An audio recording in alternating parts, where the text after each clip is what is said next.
あ、もしもし、母さん。これから帰るけど、なんか買ってく？うん。あ、いや、大丈夫。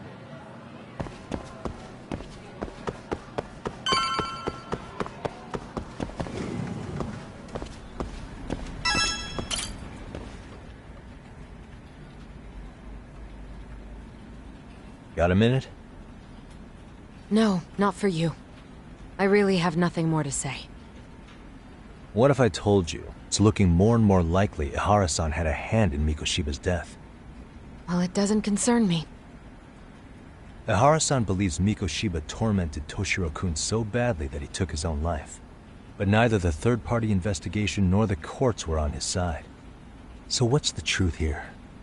You know, don't you? What really happened between Mikoshiba and Toshiro-kun? Why won't you tell me the truth? Why do you keep asking? I said I don't know! I'm going to the detention center tomorrow to get some answers out of Ihara-san. What? I saw where Mikoshiba was murdered. He endured no shortage of cruelty before he died. They tortured him, you know. They broke all his fingers before they slit his throat. No.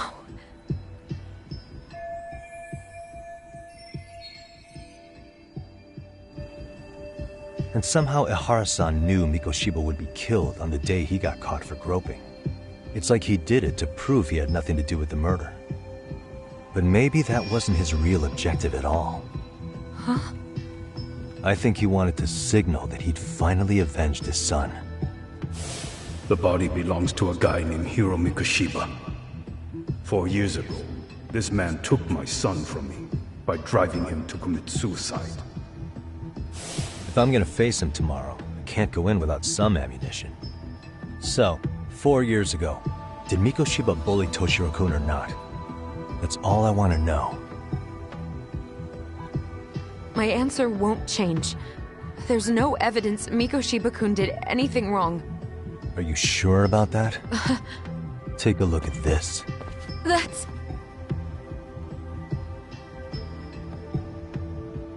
Toshiro Ihara, your student. Imagine that he's listening to what you're saying now. If you can look at him and say Mikoshiba played no part in his death, I'll leave you alone. In fact, you'll never hear a word from me again. So which is it?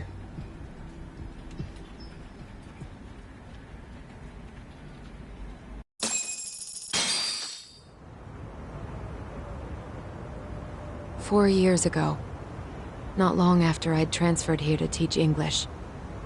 That's when it started. I was trying my best to get acclimated, and I was finally on a first-name basis with everyone. One day, after school, I was out on the roof taking a break, when Toshiro-kun suddenly ran by. I called out to him to ask what was wrong, but he shushed me and kept running. I saw he had a bloody nose. Moments later, Mikoshiba-kun showed up. He was looking for him. I told him I hadn't seen him. Toshiro-kun's face told me everything I needed to know. So Mikoshiba was bullying him after all. Yes. Toshiro-kun told me this later on. Whenever he'd leave school with Mikoshiba-kun and his friends, they'd force him to hand over money. At first, they'd try to pass it off as a joke. They said since he lowered the class average on tests, he ought to buy them all drinks as an apology. And Mikoshiba-kun, he was having too much fun with it to stop. He started offering tutoring sessions to Toshiro-kun, only so he and his crew could extract their tuition from him. They'd even break into his house while his mother was at work and take the money she left him for dinner. And if he couldn't pay, they'd beat him up at school or make him grovel in the bathroom. Didn't anybody see what was really happening? The teachers either saw nothing or turned a blind eye. Few students knew about it, though. Anyway, I ended up relaying everything Toshiro-kun had told me to those boys' homeroom teacher. Mind you, this teacher had tenure title and years of experience under his belt. Do you know what he told me? He said not to cause a commotion because those boys were about to graduate. Why does that not surprise me? To be honest, it was hard to paint such an outwardly model student in a negative light. There was also no hard evidence to support Toshiro-kun's story. But someone still should have stepped in to help. If only I'd understood that at the time. You tried. The only thing I tried was to keep an eye out for him, making sure he wasn't alone, things like that. But unfortunately, that wasn't good enough. On the first morning of the 3rd trimester, Toshiro-kun tied a towel to his doorknob and hung himself in his room. And that's when you confronted Mikoshiba, right? You asked him point blank if he'd bullied him. I did.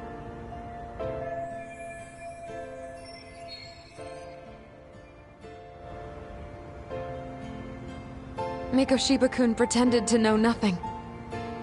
He was more careful, shaken even, from then on. In all honesty, when I heard a third-party committee was investigating, I was hoping the truth would come out. Students were asked to fill out an anonymous questionnaire, and many of them wrote down exactly what they saw. Hold on. Didn't the court end up declaring there was no substantial evidence of bullying? How could they have said that with those questionnaires on hand? First of all, the committee never interviewed anyone directly. Those questionnaires were the only proof of anything. And the teacher of those boys was the one who collected them. Each time he came across any mention of bullying, he'd toss that questionnaire out. Also, he wouldn't get blamed in the end for ignoring the warning signs. So then the committee was pointless. A few students did speak up about the bullying online, but their posts weren't much to go on. Toshiro-kun's parents were completely caught off guard. His mother worked through the day, and his father lived all the way in Tokyo. That made it that much easier for the teacher to cover up all the evidence of bullying. He made that statement without even consulting the principal or the chairman. So, right before Mikoshiba-kun graduated, the committee presented their findings. That there was no evidence of bullying. The conclusion you've heard over and over. What the hell? In Japan, 300 children commit suicide every year, across all grades. Less than 3% are proven to be linked to bullying. Toshiro-kun's case ended up like that too.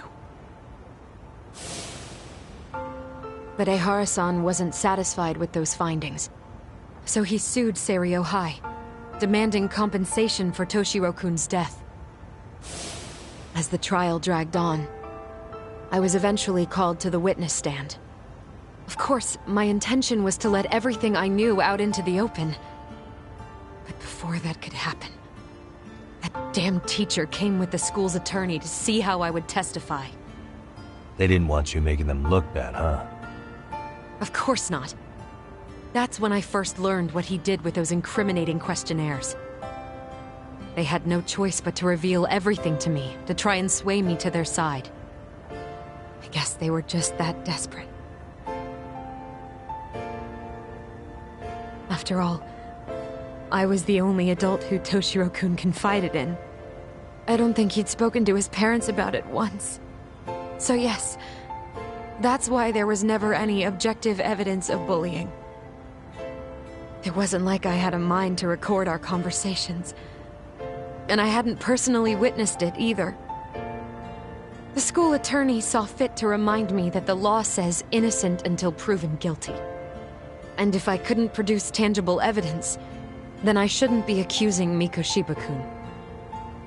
So it was witness tampering? That is, they coerced you into false testimony? Yes. Must have been incredibly hard on you. What I should have done was told the truth regardless. But what else could I have really done for him? Some days I just don't know. As much as I've tried to convince myself I did everything I could for him, I can never fully believe it. So what happened to the teacher who covered all this up? He transferred to another school. To think he's still standing at a podium somewhere. That's unfortunate.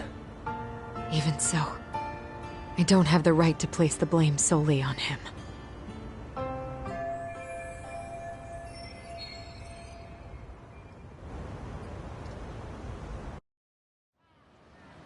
Maybe, but in that case, Mikoshiba's bullying of Toshiro, or those questionnaires getting discarded.